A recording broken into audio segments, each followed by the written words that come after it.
ऐसा स्थान है जहां नाम सुमिरन ना हुआ हो और उसने ना पाया। लेकिन हमने नहीं जानना इस बात को कि नाम सुमिरन कितना अवश्य है। बिना नाम सुमिरन के आप प्राप्त नहीं कर सकते। इसीलिए कहा गया है, रामचरितमानस में भी इसीलिए कहा गया कि कलयुग केवल नाम आधारा, सुमिर सुमिर नर उतरहि पार। इसीलिए कहते हैं कि आज के समय में कोई विधि कारगर नहीं, कोई भी विधि, क्योंकि सारी की सारी विधियां ही दूषित हो चुकी। या तो जो सामग्री उस यज्ञ में लगने वाली वो सारी दूषित है।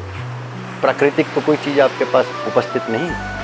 पहले यज्ञ किया करते थे सब लोग जाकर वन में, जब ऋषि मुनि बैठते थे तो उनके सेवक प्रकृति से जाकर सामान जोड़ा करते थे। नहीं, आज पंसारी की दुकान से जोड़ते हो।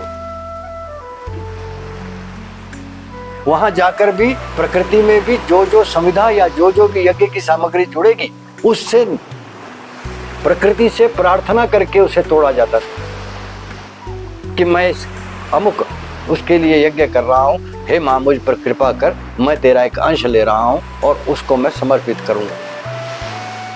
आज है क्या वैसे? तो कहां से वो यज्ञ फलित होंगे, मुझे बताओ आप। इसीलिए कहते हैं कि आज के समय में केवल आपके पास कोई आधार है परमात्मा की प्राप्ति का, तो वो है नाम का सुमिरन।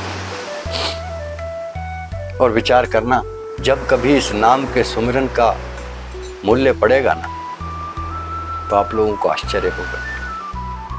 जितने भी देवी देवता अंश स्वरूप में हम पूजते हैं, चाहे हमारे अपने ही देवी देवता कुल देवता क्यों ना है, विचार करोगे, उनके इतिहास को पढ़ोगे, तो आज अगर वो देवत्व की श्रेणी में बैठे हैं तो केवल नाम सुमिरन की वजह से, केवल नाम सुमिरन की वजह से। मेरे कुल देवता हैं मड़ोर जी महाराज, शिव की आराधना किए, भगवान शिव के नाम का सुमिरन करते करते एक स्तर पर जब पहुंच गए तो उन्हें देवकला मेरी देवत्व के रूप में स्थापित हुए, आज तक पूजे जाते हैं। देव धारवाड़ा जिन्हें आप पूजते हैं वो कहाँ आपका ये समझे उज्जैन से, महाकाल के एरिए से निकले राजा थे, लेकिन तपस्वी थे। प्रभु का स्मरण इतना था उनका और पूजे गए। वो नारसिंह है, आपके बड़ूवाड़ा जी है, वीरसेन जी, महाराज वीरसेन, ये सब क्या है? देवत्व को प्राप्त हुए हैं। किस वजह से? नाम सुमिरन से। ऐसा कोई नहीं है। मैं तभी कह रहा हूं, बड़ा आश्चर्य होगा आपको ये जानकर कि जो नाम सुमिरन के आप परिणाम देखोगे तो देवत्व की प्राप्ति होती है। कौन पूजा गया? जिसने नाम का सुमिरन किया। इसीलिए कहता हूं कि जिनको भी हम पूजते हैं या पूजनीय स्थलों पर हैं, वो देवत्व को अगर प्राप्त हैं तो एक ही कारण है उसका, वो है प्रभु का सुमिरन। इसीलिए कहते हैं बार बार, बड़े भाग मानुष तन पावा, सुर दुर्लभ सब ग्रंथ ही गावा। सुनते तो हम सब हैं ये श्लोक, ये चौपाई, लेकिन कभी मनन नहीं करते, विचार नहीं करते। क्यों कहा गया कि सुर दुर्लभ सब ग्रंथ ही गावा? कोई भी ग्रंथ उठाकर देख लो, कोई भी धर्म ग्रंथ उठाकर देख लो, उसमें यही कहा जा रहा है, बार बार आप लोगों को एक ही संदेश दिया जा रहा है कि बड़े भाग मानुष तन पावा, बड़े भाग्य से ये मनुष्य योनि मिलती है। मैं और आप कर क्या रहे हैं और अभी तक कर क्या दिया? क्षोभ होना चाहिए मन, लेकिन ये क्षोभ जगेगा कहाँ? जब तक सत्संगति नहीं, सत्संग में गए नहीं, जब तक ये आपको कोई नग्न सच्चाई नहीं बता देगा कि तुमने ये क्या अपराध कर दिया, तब तक कैसे क्षोभ उपड़ेगा?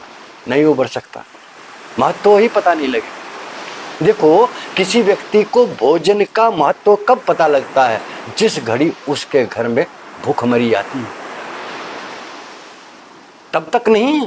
तब तक तो उसके पास आ रहा है, भोजन वो पा रहा है, लेकिन जिस घड़ी ऐसा समय आए कि उसके पास भोजन की उपलब्धता ना हो, उस घड़ी उसे क्या पता लगेगा?